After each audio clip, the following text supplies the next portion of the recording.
Over the past decade, but especially over the past year, we have seen an animosity rise towards normalcy. The statistically average person in America, meaning a straight, white, cis person, is held in thought with a high level of contempt. The claim is that if you are white, you do not have the lived experience of racism and should therefore remain quiet when issues about it come up. If we have learned anything over the past year, it's that white people do have a lived experience of racism, following what seems to be to some as a racially charged witch hunt. Thanks to usually other white people who act openly racist towards other white people in order to gain social justice street cred, the average white person has walked a mile in the shoes of those affected by racism.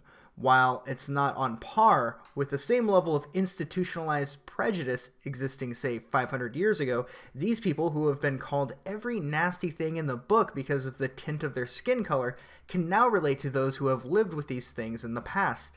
However, this would affect the world in other ways as well. In Canada, at the University of Alberta, there are flyers going up around the school with the words, "It's okay to be white," typed in black on a white piece of paper.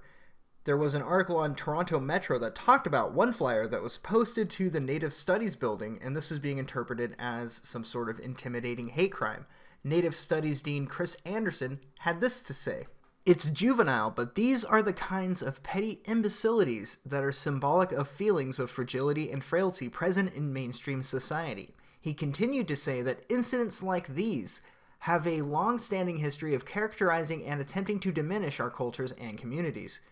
More "It's Okay to Be White" flyers were found at Tulane University in New Orleans, as well as an unnamed Maryland high school. Amusingly enough, this is part of a 4chan gag, where people printed these slips out to provoke social justice advocates to act in a way that implies that it isn't okay to be white. Clever little project, I have to admit, and these flyers seem to have successfully elicited the desired response. People who found them quickly took them down and began to hunt around the place that they found them for more copies. These people do not realize that they will create a forbidden fruit complex behind white nationalism, and more people will flock to it as it becomes more taboo. This victimization of white people is a reaction from the race-baiting politics that we have seen popularized over the past year. Under the premise of collective punishment, normal people who want to go on with their lives are told that their thoughts and voices don't matter because of their race or ethnicity, and they aren't granted a claim to disenfranchisement. This is a side effect of popularizing cultural Marxism and pitting people against one another. If you can keep gay people angry at straight people, so-called persons of color angry at white people, or any perceived oppressed group angry at the supposedly privileged group, you will be able to distract and divide people. No one should be punished for things that they did not do or things that they cannot change about themselves. The entire idea about racism being wrong was that it was wrong to judge somebody based on something they could not change about themselves. The idea was to judge people based on the merits of their own character. You should not be prideful for things that are a matter of happenstance either.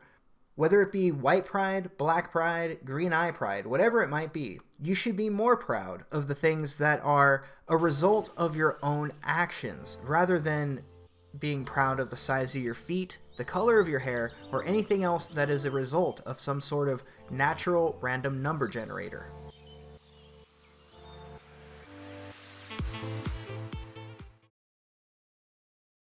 What do you say to the people who dragged a poor white guy out of a car and beat him? Oh my goodness, poor white people, please, stop it, Carl. What I say to people that protest is that, first of all, you vote Trump, damn it. You voted Trump! You voted Trump! Oh, yeah, he voted Trump! Yeah! Oh my goodness, poor white people, please, stop it, Carl. What I say to people that protest, beat his ass! Don't vote Trump! Don't vote Trump! Don't vote Trump! Yeah, this shit did it. Spill his foot.